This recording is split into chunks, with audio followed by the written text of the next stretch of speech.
শুভ সকাল সুপ্রিয় শিক্ষার্থী, আজকের ক্লাসে তোমাদেরকে স্বাগত জানাচ্ছি। আমরা শীতের ভ্যাকেশনের পর অর্থাৎ ছুটির পর নতুন একটি ক্লাসে অবতীর্ণ হয়েছি। তো আজকের ক্লাসে সবাইকে স্বাগত জানিয়ে শুরু করছি। আশা করি তোমরা সকলে ভালো আছো, তোমরা ভালো থাকো এই প্রত্যাশা আমাদের সকলের।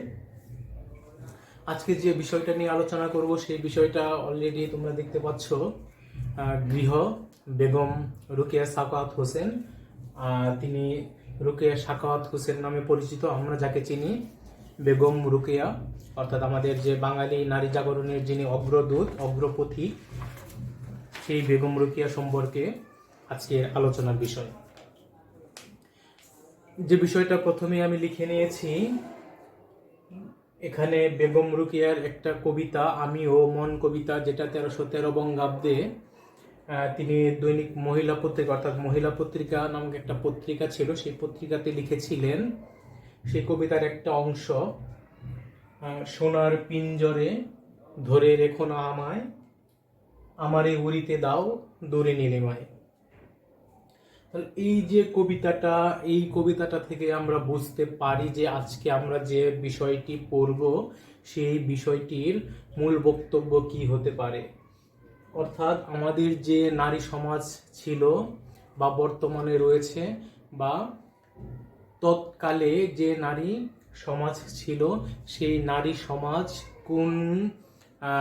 কোন সময়ে কোনভাবে কিভাবে তারা মানুষ হয়েছে, কিভাবে তারা সমাজে নিগৃহীত হয়েছে, অত্যাচারিত হয়েছে, নির্যাতিত হয়েছে, তাদের অধিকার অর্থাৎ মানবিক অধিকার কতটুকু ছিল, মানবিক মূল্যবোধ কতটুকু ছিল, সেই বিষয়গুলো নিয়ে আলোচনা করব। তাহলে এই যে বেগম রোকেয়া বলেছেন সোনার পিঞ্জরে ধরে রেখো না আমায়, আমারে উড়িতে দাও দূর নীলিমায়, এইখানে বেগম রোকেয়ার যে আকুতি, যে মিনতি, হৃদয়ের যে হাহাকার, সেই হাহাকার কিন্তু আমাদের বর্তমান সময়ে যে আধুনিক নারী সমাজ আমরা প্রত্যক্ষ করি তাদের মধ্যেও রয়েছে। এই যে বেগম রোকেয়ার নারী সমাজ, তিনি যে নারী সমাজের কথা লিখেছেন, এবং বেগম রোকেয়ার মন, বেগম রোকেয়ার চিন্তাশীলতা, যুক্তিশীলতা দেখে প্রখ্যাত সাহিত্য সমালোচক মোহিতলাল মজুমদার কি বলেছেন, আমরা সেই বিষয়টা একটু জেনে নেই। তোমরা একটু এই বিষয়টা মনোযোগ দিয়ে শুনবে, কারণ এই প্রবন্ধের যে অনুধাবন প্রশ্নগুলো রয়েছে সেই প্রশ্নগুলোর আলোকে এই বিষয়গুলোকে নির্বাচন করা হয়েছে। আমাদের শুধু যে পাঠ্য বইয়ের আলোকে আমরা পড়ব তা না, বর্তমান সমাজ ব্যবস্থার সাথে তদানীন্তন সমাজ ব্যবস্থা ছিল তার একটা তুলনামূলক যে পার্থক্য, সেই পার্থক্যটাও আমাদের জেনে রাখা উচিত। অর্থাৎ পাঠ্য বইয়ের বাইরেও আমাদের কিছুটা যাকে বলা হয় যে জানা প্রয়োজন, জ্ঞান রাখা প্রয়োজন। তো বেগম রোকেয়া সম্পর্কে বলেছিলেন, নারী চরিত্রে যে একটি সহজ সরল স্বতঃস্ফূর্ত মহিমা ও সচিতা আছে, যাহা প্রাকৃতিক শক্তির মতো স্বতঃস্ফূর্ত এবং পুরুষের পক্ষে অনেক স্থানেই তাহা সাধনা সাপেক্ষ। তাহার পরিচয় পায় এই মহিয়সী নারীর চরিত্র চিত্রে। অর্থাৎ যাহা অনেকের ক্ষেত্রে সাধনা সাপেক্ষ, সাধনার দ্বারা অর্জন করতে হয়, বেগম রোকেয়ার মধ্যে সেই বিষয়টা একেবারে প্রকৃতি প্রদত্ত, যেন স্বতঃস্ফূর্ত বহিঃপ্রকাশ ঘটেছে। সেই বিষয়টা বেগম রোকেয়া সম্পর্কে তিনি বলেছেন। তিনি বলেছেন, লতা যেমন আপনি উন্মুখ হইয়া থাকে, যতই বাধা পাক তবু সেই দিকেই তাহার গতি। এই নারীর জীবনে তেমনি সত্য ও সুন্দরের প্রতি অনিবার্য প্রবণতা লক্ষ্য করা যায়। অর্থাৎ লতাকে যতই বেঁধে রাখা হোক না কেন, সূর্যের আলো যেদিকে লতার গতিও সেই দিকে, ঠিক তেমনি নারী জাগরণের উন্নতির পথ যেদিকে, নারী জাগরণকে অর্থাৎ নারীদেরকে অন্ধকার থেকে মুক্তির পথ যেদিকে, সেই সত্য ও সুন্দরের প্রতি যেন বেগম রোকেয়ার একটা গতি ছিল, সেই বিষয়টা বোঝানো হয়েছে। সেই সম্পর্কে আবার বেগম রোকেয়া সম্পর্কে বিশিষ্ট সাহিত্যিক, কবি ও সাহিত্যিক আব্দুল মান্নান সৈয়দ বলেছেন, চিন্তায়, চেতনায়, কর্মে নারী জাগরণে তথা বাংলার নবজাগরণে তার ভূমিকা দ্বিতীয় রহিত, অর্থাৎ দ্বিতীয় আর কেউ আসেনি।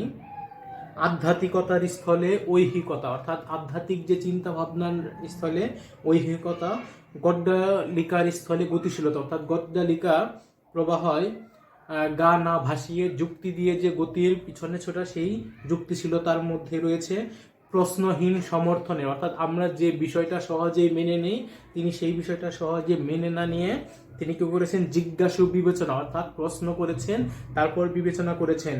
পুনর্বিবেচনা, বিমূর্ত কল্পনার স্থলে মানসিকতায় তার সকর্ম প্রয়োগ আমরা দেখতে পাই। এবং এই বেগম রোকেয়া সম্পর্কে তিনি বলেছেন যে রেনেসাঁসের যে বিষয়গুলো থাকা প্রয়োজন বেগম রোকেয়ার সম্পর্কে সেই বিষয়গুলো ছিল। এটা তোমরা যদি ডিটেলস জানতে চাও তাহলে আব্দুল মান্নান সৈয়দের বেগম রোকেয়া নামক গ্রন্থ রয়েছে, তার পৃষ্ঠা, সেই গ্রন্থের পৃষ্ঠা 48-এ তোমরা এটা খুঁজে পাবে।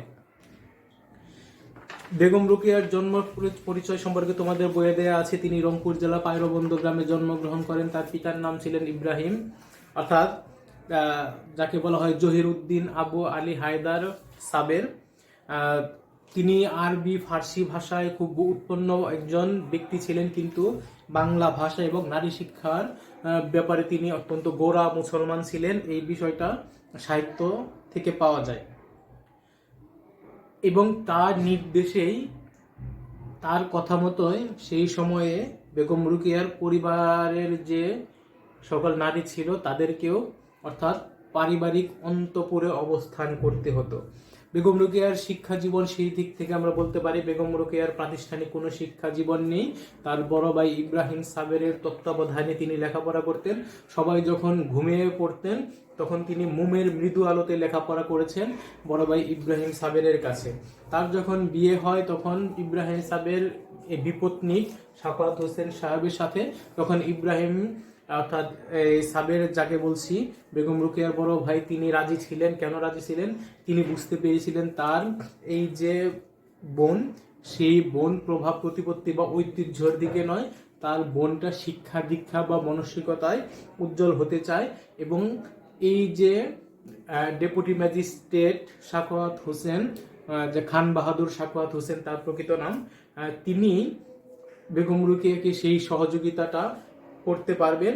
এই কারণে তার সাখাওয়াত হোসেনের সাথে বিয়ে হয়। তারপরে আমরা যে বিষয়টা জানবো যে বেগম রোকেয়া সাখাওয়াত হোসেনের যে গৃহপ্রবন্ধ, এই গৃহপ্রবন্ধটা কিভাবে, কেন বেগম রোকেয়া সাখাওয়াত হোসেন লিখলেন। তো বেগম রোকেয়ার কর্মজীবনটাকেও যদি আমরা শিক্ষা জীবনের কথা বললাম, তার স্বামীর কথা বললাম, যে তার স্বামীর কারণেই তার শিক্ষা জীবন শুরু হয়। এবং স্বামী মারা যাওয়ার পরে তিনি যে সম্পত্তিটা পান, সেই বিশাল সম্পত্তি তিনি নারী শিক্ষার দিকে ব্যয় করেন, নারী শিক্ষার কল্যাণে ব্যয় করেন। তো বেগম রোকেয়ার কর্মজীবনের মধ্যে আমরা তাকে বলতে পারি তিনি সুদক্ষ সংগঠক, তিনি শিক্ষা অনুরাগী, লেখিকা, চিন্তাবিদ, নারীবাদী মনস্ক, দার্শনিক এবং নারী অগ্রগতির, শুধু নারী অগ্রগতির না, নারী অধিকার এবং অগ্রগতির পথ প্রদর্শক হিসেবে আমরা বেগম রোকেয়া সাখাওয়াত হোসেনকে চিন্তা করতে পারি। বেগম রোকেয়া সাখাওয়াত হোসেনের যে জীবনটা, সেই জীবনটাকে যদি আমরা দুই ভাগে ভাগ করি, একটা হলো তার সাহিত্যিক অর্থাৎ সামাজিক সংস্কার এবং উন্নয়ন কর্মী হিসেবে তিনি আবির্ভূত হয়েছেন, আরেকটা তার সাহিত্যিক হিসেবে। আমরা তার সাহিত্যিক হিসেবে তোমাদের বই দেয়া আছে, দেখবো মতিচুর অবরোধবাসীর বিভিন্ন প্রবন্ধ লিখেছেন, সেখানে তিনি আবার সমাজ এবং শিক্ষার উন্নয়নের জন্য কাজও করেছেন। তো সমাজ এবং শিক্ষার উন্নয়নের জন্য বেগম রোকেয়া যে কাজগুলো করেছেন, তার স্বামীর মৃত্যুর পর যে টাকাটা পান তা দিয়ে তিনি 1909 খ্রিস্টাব্দে ভাগলপুরের মুসলিম বালিকা বিদ্যালয় প্রতিষ্ঠা করেন। এরপর বেগম রোকেয়া তার সমস্ত অর্থ সম্পদ যা কিছু রয়েছে তা এই মুসলিম বালিকা বিদ্যালয় গড়ে তুলতে ব্যয় করেন। তাছাড়া তিনি আন্দোলন, অর্থাৎ দুটি আন্দোলন, নারীর উন্নয়ন এবং সাম্প্রদায়িকতা দূর করা, এই যে আন্দোলনগুলি, সেই আন্দোলনে কাজ করেন। এবং যে কাজগুলো আমরা এখন দেখছি সেইগুলো তিনি আজ থেকে প্রায় 120 বছর আগেই 40 বছর আগে তিনি শুরু করেন। 1916 সালে তিনি, অর্থাৎ বাংলার মুসলিম নারী জাগরণের কল্যাণে তিনি একটা সংগঠন প্রতিষ্ঠা করেন, অর্থাৎ কল্যাণ সাধনের জন্য একটা মহিলা সংগঠন প্রতিষ্ঠা করেন। তার নাম ছিল আঞ্জুমানে খাওয়াতিনে ইসলাম। এই যে আঞ্জুমানে খাওয়াতিনে ইসলাম, এটা প্রধানত ছিল মহিলাদের কিভাবে স্বাবলম্বী করা যায় এবং আত্মনির্ভর করা যায়, সেই বিষয়টা ছিল এর লক্ষ্য স্কুল চালানো এবং সমাজমূলক কাজের পাশাপাশি তিনি সাহিত্যের কাজ করেছেন। সেই বিষয়টা আমরা দেখব। তার সাহিত্যগুলো ছিল আসলে সমাজে যে নারী রয়েছে তাদের কল্যাণ। তার সাহিত্যের মধ্যে অর্থাৎ আমরা দেখতে পাই দুটি পর্যায়ে। একটা পর্যায়ে তিনি লিখেছিলেন 1902 থেকে 1907।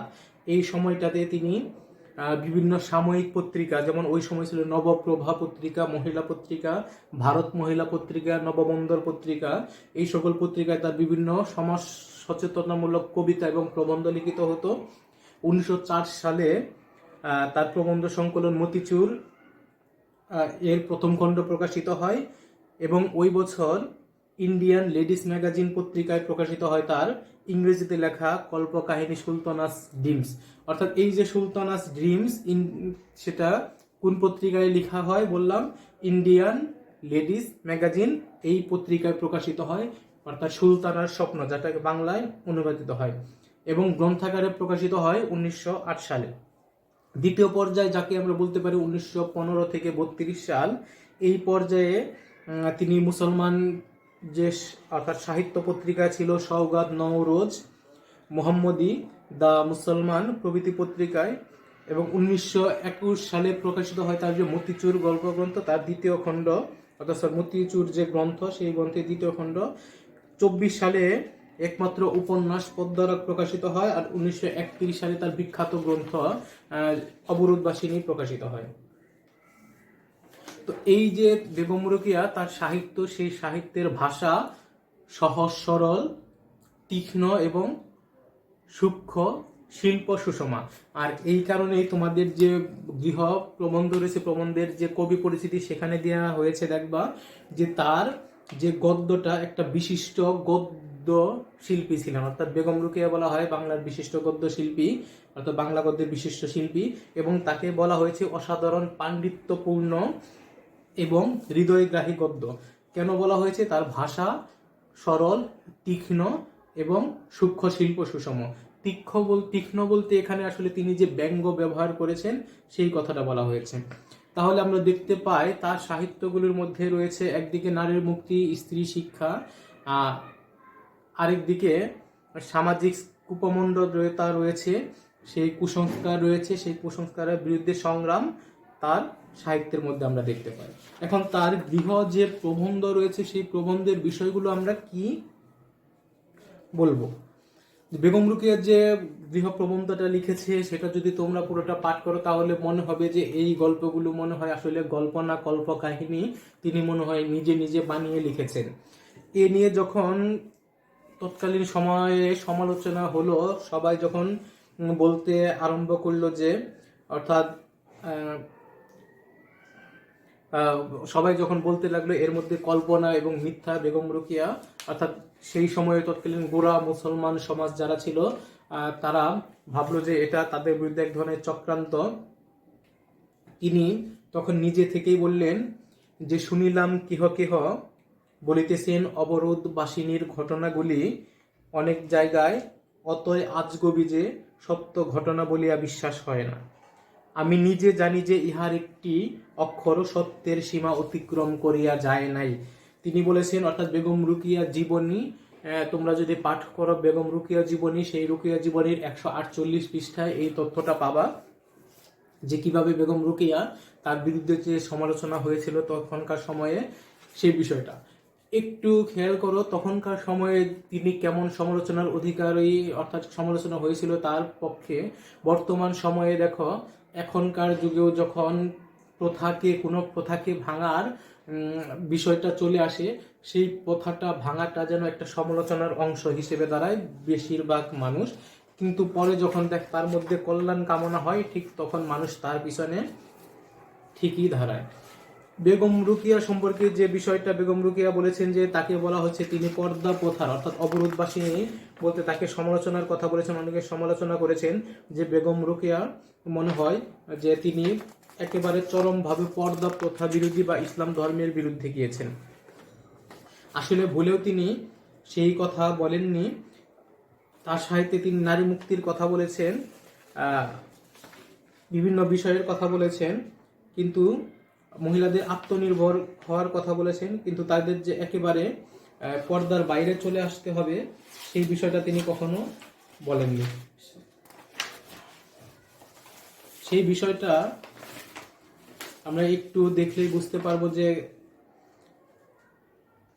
কেন তার কাছে, তিনি তার পিছনে যুক্তি দিয়ে বলেছেন যে তোমরা এখন আদি মাতা হজরত হাওয়ার যুগ এসে পড়বে। অর্থাৎ এই যে তাকে যে সমালোচনা করেছে প্রগতিশীলতা, অর্থাৎ তিনি একদিকে যেমন পর্দা প্রথার কথা বলেছেন, ভাঙার কথা বলেছেন, কিন্তু সেই ভাঙাটাকে তিনি কখনোই একেবারে পর্দা প্রথার বাইরে না। হ্যাঁ, নারীদের পর্দা রেখে যে কাজ করা যায়, বাইরে যে কাজ করা যায়, তাদের যে অধিকার রয়েছে, সেই অধিকারের কথা তিনি বলেছেন।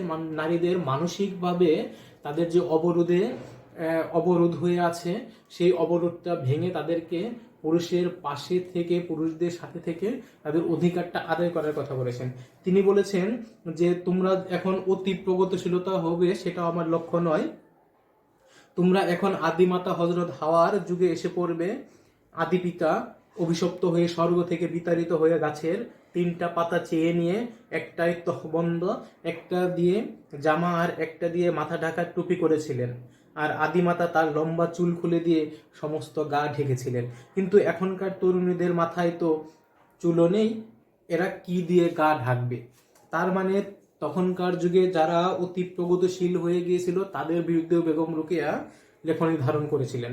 তার মানে বোঝা যায় যে এই যে বেগম রোকেয়ার যে কথাগুলো তিনি পর্দা প্রথার বিরুদ্ধে বলেছেন, সেই পর্দা প্রথাটা হলো নারীদের যে মনের ভিতরে পর্দা রয়েছে সেটা একটা, তাদেরকে জোর করে ঘরের ভিতরে আবদ্ধ করে রাখা সেটা আরেকটা। অর্থাৎ নারীদেরকে যে পথে স্বাবলম্বী হওয়া যায় সেই কথাটা। পর্দা প্রথার নামে তাদেরকে ঘরের ভিতর যে অবরোধ করে রাখা, সেই অবরোধ প্রথার বিরুদ্ধে তিনি ছিলেন। আর যে ইসলাম ধর্মের যে তোমার রীতি সিদ্ধ যে পর্দা প্রথা রয়েছে, সেটা মেনে কিন্তু বর্তমান সময় অনেকে কাজ করছেন, সেটার বিরুদ্ধে তিনি সেইভাবে লিখেননি। তো আমরা এখন বেগম রোকেয়ার যে বিষয়, এই ঘটনাগুলো অর্থাৎ গৃহ প্রবন্ধের আলোকে আমরা কিছু ঘটনার কথা বলি, যেটা বেগম রোকেয়া তার অবরোধবাসিনীর যে প্রবন্ধ রয়েছে সেখানে লিখেছেন। সেখানে তিনি কিছু কিছু বিষয় বলেছেন, যে সেই বিষয়গুলো কি আমরা একটু লক্ষ্য করি। সেই বিষয়গুলো কি তিনি বলেছেন, অর্থাৎ এই যে তার গৃহ প্রবন্ধ, সেই প্রবন্ধের আলোচনায় আমরা বলতে পারি বেগম রোকেয়ার বিষয়গুলো।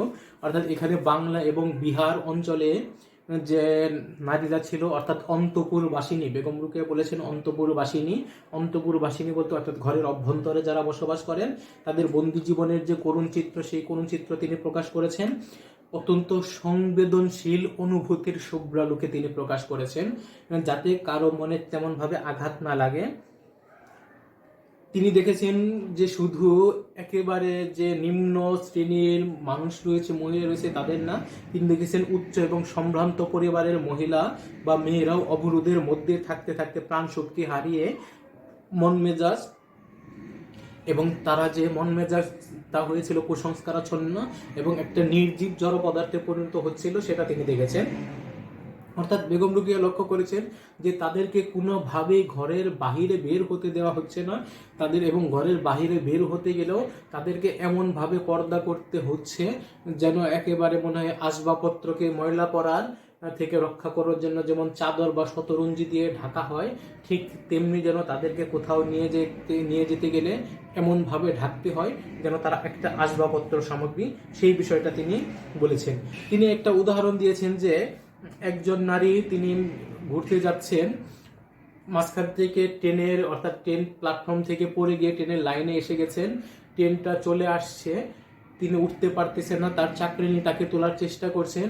শেষ মুহূর্তে অন্য একজন লোক তাকে, ওই মহিলাটাকে টেনে তুলতে সাহায্য করার জন্য এগিয়ে আসলে তিনি পর্দা প্রথা অর্থাৎ ভিন্ন পুরুষ এই মহিলাকে স্পর্শ করবে তা না, এই চাকরানি ওই লোকটাকে থামিয়ে দিয়ে নিজেই চেষ্টা করেন।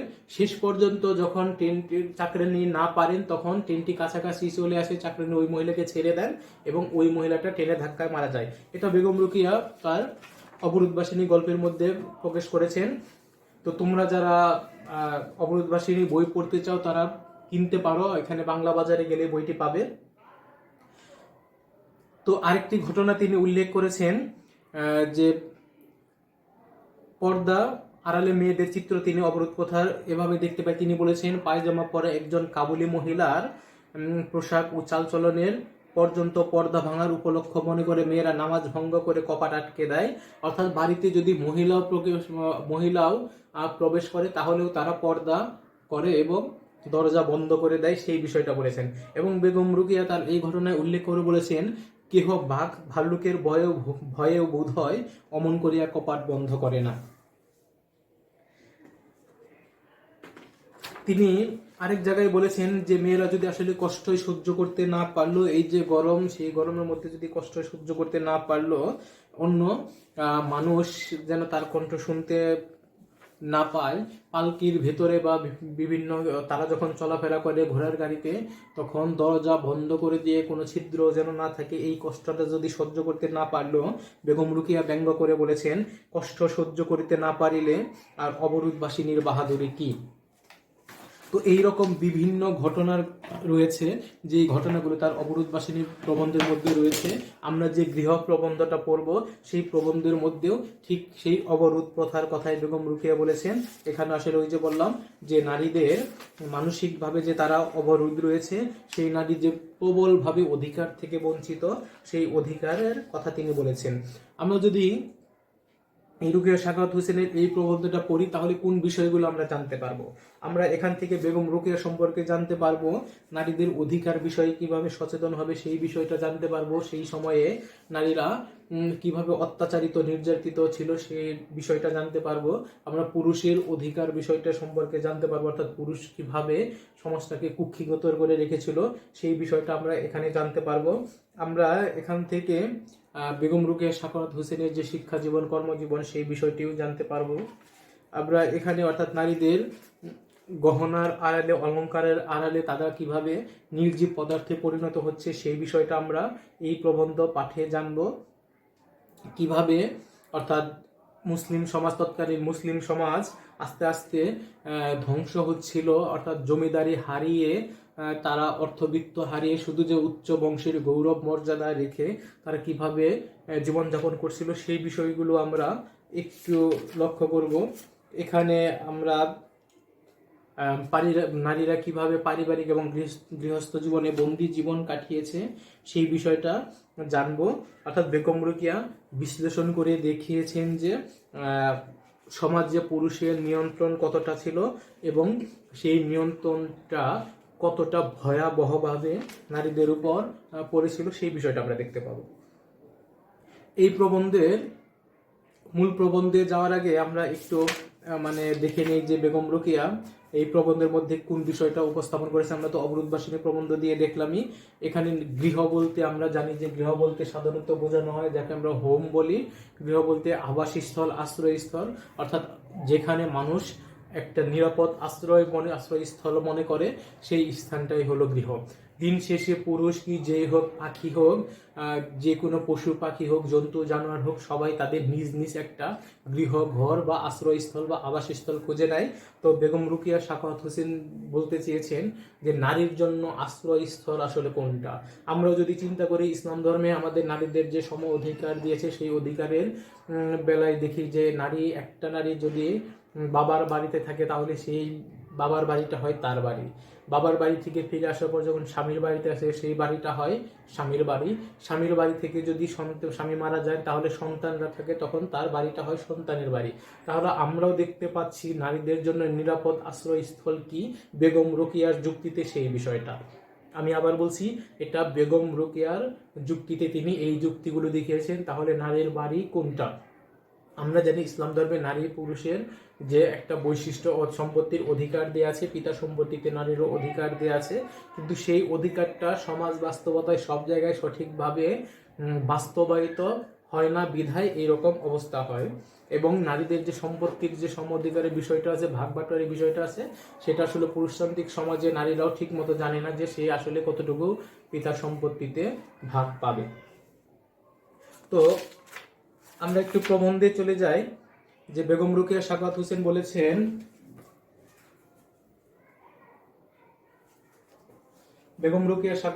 বলেছেন, প্রবন্ধে আমরা শুরু করি, গৃহ বলিলে একটা আরাম বিরামের শান্তিনিকেতন বোঝায়, যেখানে দিবাশেষে গৃহী কর্মক্লান্ত শ্রান্ত অবস্থায় ফিরে আসিয়া বিশ্রাম করিতে পারে। এখানে গৃহী বলতে গৃহকর্ত্রী তাকে বোঝাচ্ছে, এবং আরাম বিরামের শান্তিনিকেতন বোঝায় গৃহীকে রৌদ্র বৃষ্টি হিম হইতে রক্ষা করে, অর্থাৎ রোদ বৃষ্টি এবং ঠান্ডা হতে রক্ষা করে।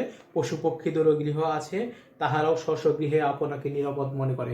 অর্থাৎ বেগম রোকেয়ার গৃহ বলতে ভূমিকা স্থলে একটা নিরাপদ যে আশ্রয়স্থল, আবাসস্থল, সেই আবাসস্থলের কথা বলেছেন। এখন আমরা দেখি তারপরের লাইনে তিনি বলেছেন, পিপাসা না থাকিলে জল যেমন উপাদেয় বোধ হয় না, সম্ভবত সেইরূপ গৃহ ছাড়িয়া কতদিন বিদেশে না থাকিলে গৃহসুখ মিষ্টি বোধ হয় না। পুরুষেরা যদিও সর্বদা বিদেশে যায় না, তবু সমস্ত দিন বাহিরে সংসার ক্ষেত্র থাকিয়া অপরাহ্নে গৃহে ফিরিয়া আসিবার জন্য উৎসুক হয়, বাড়ি আসিলে যেন হাঁপ ছাড়িয়া বাঁচে। দেখো এইখানে বলেছে যে আমাদের এক বেগম রোকেয়ার সংসারে যে একঘেয়েমি, সেই একঘেয়েমের কথা বলেছেন, যে মাঝে মাঝে বাইরে ঘুরতে না গেলে যেন ভালো লাগে না, সেই বিষয়টা বলেছেন। অর্থাৎ একেবারে সারা জীবন গৃহের মধ্যে আবদ্ধ থাকলে কেমন যেন একটা জড় পদার্থের মতো নিজেকে মনে হয়, সেই বিষয়টা বেগম রোকেয়া বলেছেন। এবং তিনি প্রথমে বলেছেন পুরুষেরা দের একটু প্রশংসাই করেছেন, আমরা দেখতে পাচ্ছি যে তারপর বলেছেন, এখন আমাদের গৃহ সম্বন্ধে দুই একটি কথা বলিতে চাই। এখন আমাদের গৃহ বলতে এখানে বেগম রোকেয়া নারীদের গৃহের কথা বলেছেন। তোমরা একটু বুঝে নিবা যে এখন আমাদের গৃহ অর্থাৎ ঘর সম্পর্কে। আমাদের সামাজিক অবস্থার প্রতি দৃষ্টিপাত করিলে দেখি অধিকাংশ ভারত নারী গৃহ সুখে বঞ্চিতা। অর্থাৎ তিনি তার যে এই যে বলছিলাম ভাষা সহজ সরল, কিন্তু বক্তব্যের মধ্যে এক ধরনের তীক্ষ্ণতা থাকে, সেই তীক্ষ্ণতাটার তীক্ষ্ণ ভাব থাকে, সেই ভাবের কথা বলেছেন। ভারত নারী গৃহ সুখে বঞ্চিতা। তো কেন তারা গৃহ সুখে বঞ্চিতা, সেই বিষয়টা আমরা দেখব। যে যাহারা অপরের অধীনে থাকে, অভিভাবকদের বাটিকে আপন ভবন মনে করিতে যাহাদের অধিকার নেয়, গৃহ তাদের নিকট কারাগার তুল্য বোধ হয়। অর্থাৎ এখানে স্বামীদের অধীনে থেকে বা বাবার অধীনে থেকে বা অভিভাবকদের অধীনে থাকাটাকে, সেই গৃহটাকে তিনি কি মনে করেছেন, যে কারাগার তুল্য বোধ মনে করেছেন। কারণ সেইখানে অর্থাৎ বাবা থাকলে বাবার কথা মানতে হয়, অর্থাৎ বাবা পরিবারের কর্তা, বাবা মারা যাওয়ার পর ভাইয়ের কথা মানতে হয়, সে পরিবারের কর্তা, আবার বিয়ে হলে স্বামীর কথা মানতে হয়, সেই পরিবারের কর্তা। অর্থাৎ এই যে মানতে মানতে মানার যে একটা স্বভাব নারীদের তৈরি হয়, সেই স্বভাবটা আসলে বেগম রোকেয়া সাখাওয়াত হোসেন বলেছেন কারাগারের সাথে তুলনা করেছেন, এই যে তাদের নিকট গৃহটা কারাগারের তুল্য হয়। আজকে আমরা এই পর্যন্তই পড়ব, এই প্রবন্ধ পড়ব। কিন্তু এই যে কারাগারটা শেষ করার আগে বলতে চাই, তোমরা নিম গাছ প্রবন্ধ পড়ে এসেছো। সেই যে গৃহবধূটা, সেও সংসার থেকে একটু ঘুরতে চায়, একটু বাইরে বের হতে চায়, কিন্তু তার যে সম্পর্কের টানাপোড়েন, তার যে আত্মীয়তার বন্ধন, সেই বন্ধন ছিন্ন করে, সংসারের টানাপোড়েন ছিন্ন করে, বিচিত্র সম্পর্কের বেড়াজালে বা মায়াজাল ছিন্ন করে তাকে এই গৃহ যে বন্দি অবস্থা থেকে মুক্তি, সেই মুক্তির পথে সে পা বাড়াতে পারে না। ঠিক বেগম রোকেয়াও এই প্রথাটাকে বলেছেন অবরোধ প্রথা, কিভাবে নারীদেরকে দমিয়ে রাখা হয়েছে তদানীন্তন সময়ে, সেই বিষয়টা তিনি এখানে তুলে ধরেছেন। এবং এর জন্য কারা দায়ী তিনি এই প্রবন্ধে যদিও দেননি খুব বেশি করে, কিন্তু আমরা বলে দেব যে এই নারীদের এই যে আজকে সমাজ ব্যবস্থায় নারীদের যে আজকে চরম দুরবস্থা, সেই দুরবস্থার জন্য কারা দায়ী, এবং বর্তমান যে প্রগতিশীলতা, সেই প্রগতিশীলতার পক্ষে বেগম রোকেয়ার মতামত কতটুকু ছিল, সেই বিষয়গুলো আমরা জানবো। তো আজকে এ পর্যন্তই, খুব দীর্ঘ কথা বললাম, তোমরা একটু মনোযোগ দিয়ে শুনতে চেষ্টা করবে কথাগুলো, এবং যদি তোমরা সময় পাও তাহলে বাইরে থেকে বেগম রোকেয়া সাখাওয়াত হোসেনের যে জীবনী গ্রন্থ রয়েছে এবং সাহিত্য গ্রন্থ, সেই গ্রন্থগুলো কিনে নিতে পারো। অবরোধ ভাষিনী যে গ্রন্থ রয়েছে, সেই গ্রন্থগুলো গল্পগুলো পড়লেও তোমরা উপকৃত হবে। তো ধন্যবাদ সকলকে, আশা করি ক্লাসটি তোমাদের জন্য কল্যাণ বয়ে নিয়ে আসবে। তো তোমরা বাসায় পড়ো, সবাই ভালো থেকো, সুস্থ থেকো, খুদা হাফেজ।